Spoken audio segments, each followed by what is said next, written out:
नमस्कार दोस्तों, आज हम बात करने वाले हैं उद्यमी युवा फॉर्म कैसे फिलअप करें। तो बिल्कुल आप यहां से आसानी से फॉर्म फिलअप कर सकते हैं। वीडियो को स्किप ना करें, पूरा देखें। हम आपको बिल्कुल step by step form fill up करके दिखाने वाले हैं। और अभी तक आप हमारे चैनल को सब्सक्राइब नहीं किए हैं तो लाइक, सब्सक्राइब और कमेंट करना ना भूलें। तो चलिए थोड़ा सा इसके विषय में हम बता देते हैं। बिहार सरकार ने उद्यमी युवा को लेकर के बहुत ही अच्छा स्कीम लाई है। इसमें बेरोजगार लोग फॉर्म फिलअप करके 10 लाख रुपए की राशि हासिल कर सकते हैं, जिसमें 5 लाख रुपए माफ है। आपको 5 लाख ही वापस करना पड़ेगा। तो बिल्कुल इसका आप लोग लाभ उठाइए और फॉर्म गलती भरने से बचे। और हमारे वीडियो देख करके आप आसानी से स्टेप बाय स्टेप फॉर्म को फिलअप कर सकते हैं। तो बिल्कुल हमारे चैनल से जुड़े रहिए। अभी तक आप हमारे चैनल को सब्सक्राइब नहीं किए हैं तो लाइक, सब्सक्राइब और कमेंट करना ना भूलें। तो चलिए हम डायरेक्टली लेकर के चलते हैं आपको उद्यमी युवा के पोर्टल पे। Let's begin. Google Chrome browser को ओपन कर लेना होगा और इसमें आपको लिखना होगा गूगल का उद्यमी योजना। चलिए देखें, हमने यहाँ पे लिख दिया उद्यमी योजना। आपको लिखना ऊपर वाले फर्स्ट लिंक पे आपको क्लिक करना, उद्योग विभाग बिहार सरकार। इस फर्स्ट वाले लिंक को आप क्लिक कीजिए, इसको खोलिए। इसके बाद देखिए कुछ इस तरह से इंटरफेस होगा जो बिहार सरकार उद्यमी योजना का पोर्टल है। इस पोर्टल पे आकर के और यहाँ साइड में देख सकते हैं कोने में पंजीकरण लिखा हुआ है। तो इस पे सबसे पहले आपको क्लिक करके पंजीकरण करना होगा। पंजीकरण करने के बाद आपके मोबाइल पे ईमेल आईडी और पासवर्ड जाएगा। उससे फिर लॉगिन करके आप इस फॉर्म को आसानी से फिलअप कर सकते हैं। तो चलिए देखते हैं हम पंजीकरण करते हैं। तो सबसे पहले आपका प्रथम नाम, जैसे यहाँ पे हमने अमरजीत लिखा, अमरजीत कुमार वर्मा।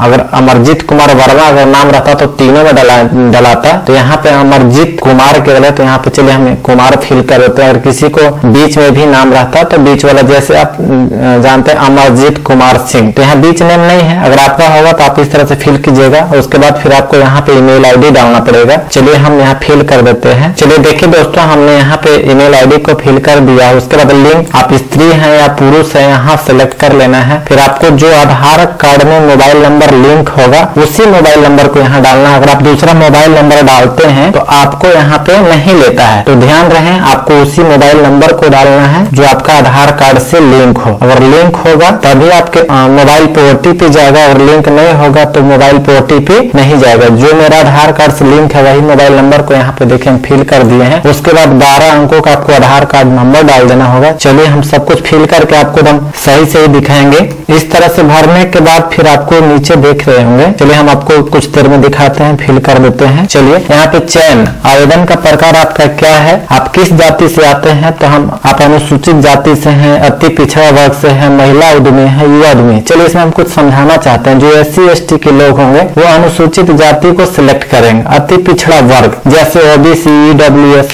ये सब कैटेगरी से अगर आप हैं तो अति पिछड़ा वर्ग को सिलेक्ट करें। और आप महिला उद्यमी कोई भी कैटेगरी से आते हैं तो आप महिला उद्यमी को सिलेक्ट करें। युवा उद्यमी उनके लिए है जो जनरल कैटेगरी से लोग आते हैं। जनरल कैटेगरी के लोग अगर फॉर्म फिलअप करना चाहते हैं तो युवा उद्यमी को सिलेक्ट करेंगे। तो चलिए हम अनुसूचित जाति को सिलेक्ट करते हैं। और यहाँ पे आप देख पा रहे हैं OTP प्राप्त करें, इस पे क्लिक करना है और यहाँ पे आपको ओके करना है। तो चलिए रजिस्टर मोबाइल नंबर पे OTP कुछ देर में चला जाएगा। जो सर्च कर आप देख पा रहे हैं, चलिए मोबाइल पे OTP चला गया है और यहाँ पे OTP हम आसान से फिल कर लेंगे। तो चलिए देखते हैं, थोड़ा सा वेट करेंगे। OTP कभी क्या होता है, कुछ देर के बाद भी आपके मोबाइल पर जाता है। तो घबराना नहीं है दोस्तों, क्योंकि इसमें बहुत काम चल रहा है ना तेजी से, इसके वजह से किन्हीं को 1 मिनट भी लग सकता है। तो आपको वेट करना है। चलिए मेरा OTP आ गया है और देखिए यहाँ पे हम इसको फिल कर देते हैं। उसके बाद सत्यापन प्राप्त करने मतलब सबमिट करने पर क्लिक करें। जैसे यहाँ पे क्लिक करते हैं तो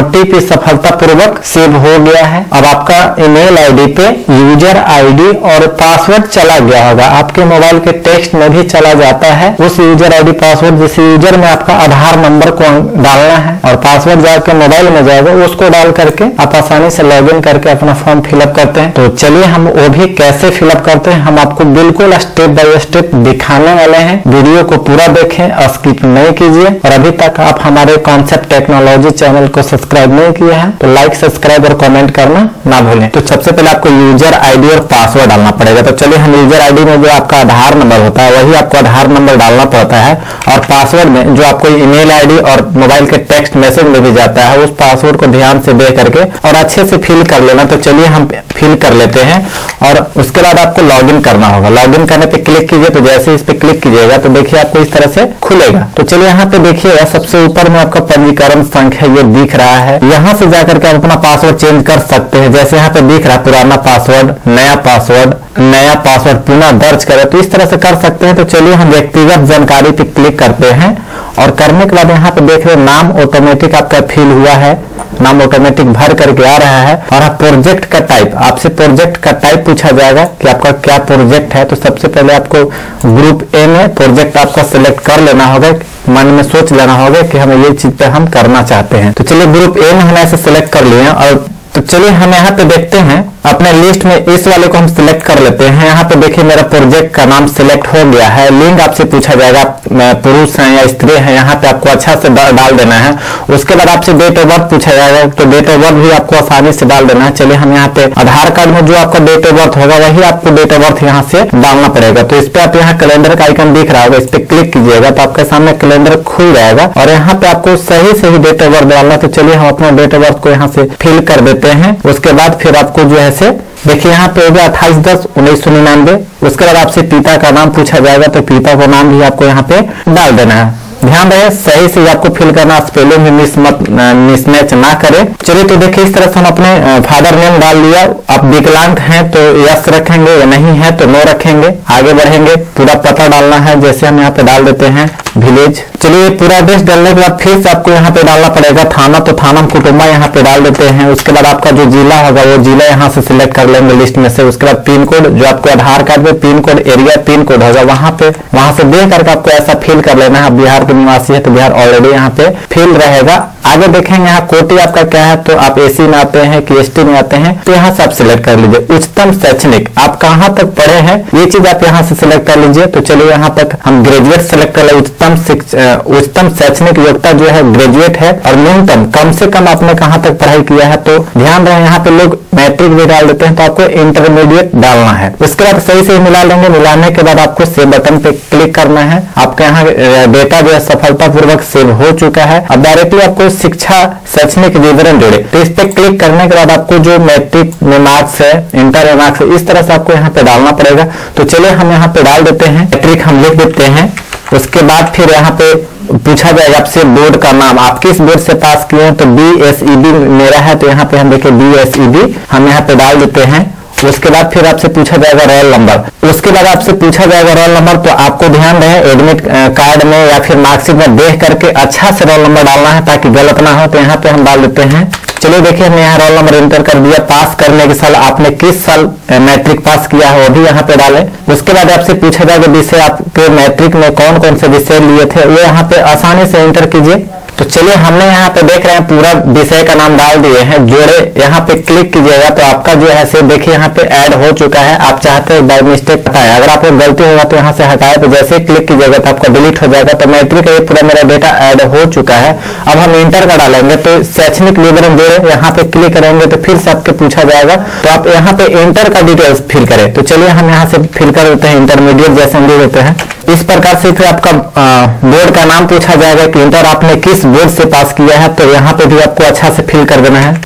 इंटर का रोल नंबर इसमें पूछेगा, तो यहाँ पे इंटर का रोल नंबर आपको डाल देना है। चलिए हमने यहाँ पे इंटर का रोल नंबर फिल कर दिया है। उसके बाद आपके पास करने के साल आपने किस वर्ष इंटर पास किया है वो भी यहाँ पे अच्छा से डाले। तो चलिए यहाँ पे 2017 हमने सिलेक्ट कर लिया। इसमें आपको विषय पूछ रहा है कि आप इंटर में कौन कौन सा विषय लिए हैं, तो पूरा विषय को यहाँ पे डालिए अच्छा से। तो चलिए हम यहाँ पे देखिए फिल करते हैं। तो चलिए दोस्तों यहाँ पे देख लिया, हम यहाँ पे विषय का नाम डाल दिए हैं। अब जोड़े पे जैसे क्लिक करेंगे तो ये भी मेरा सफलतापूर्वक ऐड हो चुका है। फिर से हम BA का विवरण डालेंगे, तो इस पे क्लिक किया, यहाँ पे लिखेंगे ऊपर में BA आपने किस यूनिवर्सिटी से पास किया है उसका यहाँ पे नाम डाल देंगे। तो चलिए आप मगध यूनिवर्सिटी डाल देते हैं। चलिए तो हमने यहाँ पे देख पा रहे मगध यूनिवर्सिटी बोर्ड गया लिख दिया, उसके बाद रोल नंबर आपका पूछा जाएगा कि आपके बीए में कौन सा रोल नंबर है, तो आप देख करके और रोल नंबर को एंटर कर देना है। तो चलिए यहाँ पे हम अच्छा से फिल कर देते हैं। तो देख पा रहे दोस्तों हमने यहाँ पे रोल नंबर अच्छा से फिल कर दिया, एक बार मिला लीजिएगा डाल करके। फिर पास करने के साल आपसे पूछा जाएगा आपने किस साल पास किया है, तो यहाँ पे हम फिल कर देते हैं 2020, बीए जो है 2020 में पास किया है। फिर इसमें विषय पूछा जाएगा, तो आप इसमें आसानी से डाल दीजिए जो आपका ऑनर्स पेपर है। जैसे यहाँ पे देख सकते हैं हिस्ट्री ऑनर्स है, तो यहाँ पे हम हिस्ट्री HISTORY करके और पोस्ट में आप HONS जरूर लिखें ताकि इससे पता चले कि मेरा ये हिस्ट्री ऑनर्स है। इस जोड़े वाले पे क्लिक करें, यदि आपका सफलतापूर्वक ऐड हो चुका है। अब यहाँ पे नीचे देख पा रहे हैं बैंक का विवरण पृष्ठ पर जाएं, तो जैसे आप इस पे क्लिक करते हैं तो देखिए यहाँ पे हम बैंक वाले विवरण पे आ चुके हैं और यहाँ पे आपको सबसे ऊपर दिख रहा है बैंक का नाम पूछा जाएगा। तो जो भी आपका बैंक अकाउंट होगा, जिस खाते में आपका, जिस बैंक में आपके खाता होगा उस बैंक का नाम यहाँ पे दर्ज कर देना है। उसके बाद शाखा का नाम दर्ज करना है, खाता का प्रकार आपका करेंट है, सेविंग है, ये दर्ज करना है। आपका यहाँ पे देख सकते हैं खाता खोलने की तिथि, यहाँ पे बहुत लोग फंस जा रहा है। जब आप पासबुक में देखते हैं तो आपको अकाउंट ओपनिंग तिथि दिखाएगा और अकाउंट इशू तिथि दिखाएगा। तो इसमें ध्यान रहे कि आपको यहाँ पे अकाउंट ओपनिंग तिथि को डालना है, डेट ऑफ इशू को नहीं डालना है। बहुत लोग डेट ऑफ इशू को यहाँ पे इंटर कर दे रहे हैं। उसके बाद IFSC कोड को आपको डाल देना है, फिर खाता संख्या डाल देना है। तो चलिए हम आपको बारीकी से स्टेप बाय स्टेप डालकर दिखाते हैं। चलिए यहाँ पे बैंक का नाम हमने डाल दिया है दोस्तों। फिर यहाँ पे देखिए शाखा का नाम आपसे पूछा जाएगा, तो यहाँ पे शाखा का नाम भी आपको एंटर कर देना है। फिर खाता का प्रकार आपसे पूछा जाएगा, खाता पर करेंट अकाउंट है, सेविंग अकाउंट है, तो हम यहाँ पे सेविंग तो चूज कर लेना है। खाता ओपन, खाता खुलने का तिथि आपका क्या है, तो पासबुक में आप आसानी से देख लीजिएगा। देखने के बाद उसके बाद आप आसानी से यहाँ पे डालिएगा ताकि आपको आगे चल के फॉर्म में किसी प्रकार से कोई दिक्कत ना हो। तो चलिए हम अपने पासबुक में देख करके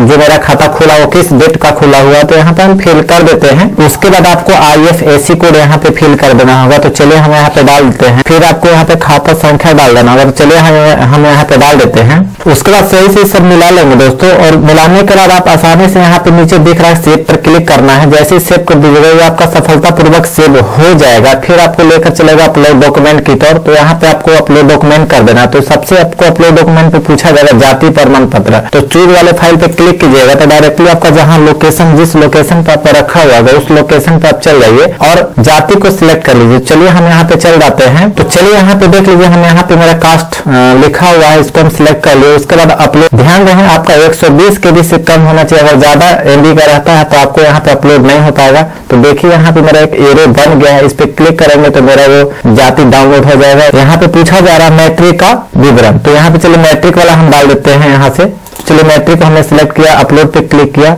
चलिए इस तरह से हम डॉक्यूमेंट को अपलोड कर देते हैं। करने के बाद फिर उसके बाद आपसे उच्चतम शैक्षणिक पूछा जाएगा। आपने अगर उच्चतम है तो डाल सकते हैं, जैसे मैं वहाँ पे BA का डाला था तो BA का सर्टिफिकेट यहाँ पे हमने अपलोड कर दिया है। उसके बाद आपसे आवासीय पूछा जाएगा, तो आप आवासीय प्रमाण पत्र को भी ले सकते हैं। फिर आपसे प्रोफाइल फोटो, आपसे फोटो मांगा जाएगा, तो आप फोटो पे क्लिक करके फोटो यहाँ से डाल सकते हैं, जैसे हम यहाँ पे डाल दिया। उसके बाद देखिए यहाँ पे आपका आइकन आ गया है हस्ताक्षर का फोटो, इस पे आपको क्लिक करके हस्ताक्षर भी आपको अपलोड कर देना है। तो चलिए यहाँ पे देखिए हमने सारे डॉक्यूमेंट को अपलोड कर दिया है। करने के बाद यहाँ पे सबमिट करने से पहले फॉर्म डेटा की जांच कर ले, और आपको देखना है कि मेरा फॉर्म सही से फिल हुआ है, भराया है कि नहीं भराया। तो इस पे क्लिक कीजिएगा, तो ऊपर देखिएगा नाम में आपका अमरजीत कुमार आएगा, कैटेगरी आपका ये है। इस तरह से धीरे धीरे अच्छा से मिलाते मिलाते आपको नीचे की ओर आना है। और आने के बाद यहाँ पे देख सकते हैं लिखा हुआ नीचे फॉर्म जमा करें।